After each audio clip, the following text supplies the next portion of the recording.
There's certain things many people will never experience. You will never experience being in a place and having been threaded for the whole week that you are going to get jumped. But you have to be there to show the people you are around that you are not a coward. If you got too much into it, you feel so broken inside that it almost sometimes feels like you don't even have an intellect anymore.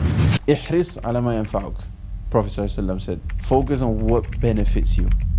This is something every single Muslim is going to face for the rest of your life. So the first thing is acknowledge it and understand it as well. Understand yourself. Allah Azza wa Jalla says in the Quran, وَأَمَّا مَنْ خَافَ مَقَامَ رَبِّهِ وَنَهَى النَّفْسَ عَنِ الْهَوَىٰ فَإِنَّ الْجَنَّةَ هِيَ الْمَأْوَىٰ. The whole point of you being a Muslim is to resist those impulses, because the distractions are always going to be there. But you can design and systemize your life to be less impacted by those distractions. But the whole point is that you have to wake up every day. And this is something that I always put it like this. Allah Azza wa Jalla says, إِنَّ الشَّيْطَانَ لَكُمْ عَدُوٌ فَاتَّخِذُوهُ عَدُوًّا. Like it's an actual amr, command. You have to take shaitan as your enemy. If you have enemies, if you have ever had enemies, and I was thinking about this the other day, how you say you came from the ghetto and so on. There's certain things many people will never experience. You will never experience being in a place, in a skate park, and having been threaded for the whole week that you are going to get jumped. You don't know how many of them are going to be. You don't know what type of weapons are going to bring. You don't know. But you have to be there to show the people you are around that you are not a coward. But the whole time you are there, you feel a sense of like I have to be on point. You don't know where it's going to come from. You don't know who's going to come. You don't know how many of them are going to, you don't know if they're going to jump my people. You don't know if they're coming straight to me only. And these, I feel like, because a lot of people have never experienced this, they don't know what ittakhidhu shaitan, like an adu, like an enemy is. They are war on a day-to-day basis. Every single day you wake up, shaitan, his main job is to distract you. Shaitan is going to use as many people, as many technology, as much as he can to distract you. That's his whole goal. So he's building a whole business around distracting you, basically. That's his whole mission in life. So when you understand that and you know that you have shaitan looking at you every single day when you wake up, you just move differently. You're not that relaxed. You're not that, you are aware that, okay, this phone is distracting me. Okay, this person is going to distract me.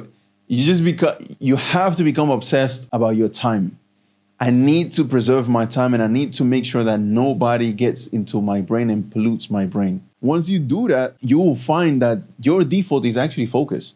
The default of everybody is actually focus. And what actually messes you up is the distractions that come around. But the default is actually focus. If we were to put you right now, for somebody who's watching this, I'm pretty sure 100% of them, if they are put in a room by themselves and they are given books in a mushaf, they are going to do it because that's all they have. So is a middle ground in between being aware and acknowledging it and know that you have this enemy.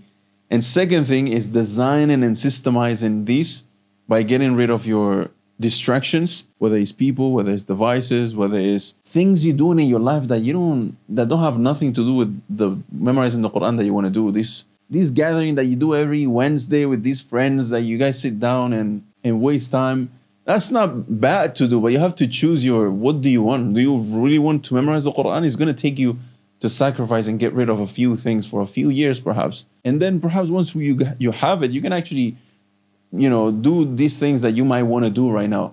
But it's about sacrificing and about knowing that you are at war with shaitan on a day-to-day basis and he will do everything he can to get rid of you. So if you know that this is happening, your brain rot and you've been on focus and foggy every day and you have these trending sounds in your head that keep on from this trending stuff that you're watching on Instagram, that only comes because you have given it access to your system. If you are able to get rid of this, whether like practical ways would be getting a phone, a brick phone, cutting ties, not going certain places, not watching certain things, but it all goes back to the person. وَنَهَى النَّفْسَ عَنِ الْهَوَىٰ.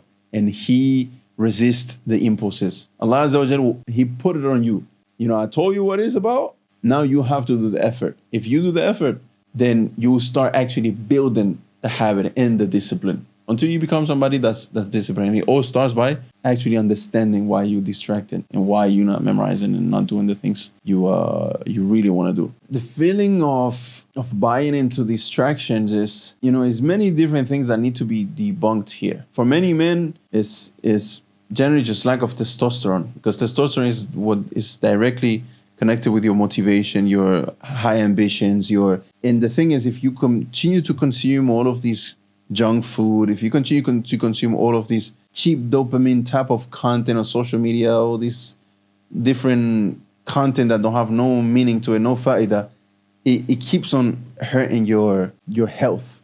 And when your health is now weak, you are more prompt to be distracted. So it's a whole, some people as well, lack of sleep. Like, if there's researches about how, since we have all of these phones and all of these devices, there's a crazy amount of sleep deprivation in mankind because of, again, spending time on the phone. Everybody, if you get into it, it's an addiction. It's like drugs. If you in it, you won't be able to get out of it. And it starts all by acknowledging it. If you got too much into it, you feel so broken inside that it almost sometimes feels like you don't even have an intellect anymore. Because many times when people are scrolling for this long, scrolling, at that moment, your intellect is gone. Like, you don't even make no sense. You don't know what you're doing. And the more you do that, the more you lose your muru'ah, what they call in Arabic, your power of using your intellect over your impulses and desires. So it all starts with your energy and your mind clarity. And it all goes back to, when it comes to your energy, your sleep, your nutrition, and your exercise, which will help you get, again, better sleep. So it's a loop. The more you exercise, the better you're going to sleep. If you put in your body the good food, the more then mental clarity you're going to have. The more you preserve from information overload that comes into your brain that you don't need, whether it's from conversations, whether it's from books that you don't need to be reading, these fiction books and these movies and these series and these content on Instagram. Ihris ala ma yanfa'uk. Prophet ﷺ said, focus on what benefits you. If you think about it like that and you look at your life in that way, you then realize that you're just being distracted. And I don't want to get too technical, but for those who look like, okay, but how though? Like, how? Like, what's the practical steps? If you really want to change your life and you really want to see what's distracting you, for a whole week, set a timer for every 15 minutes on your phone.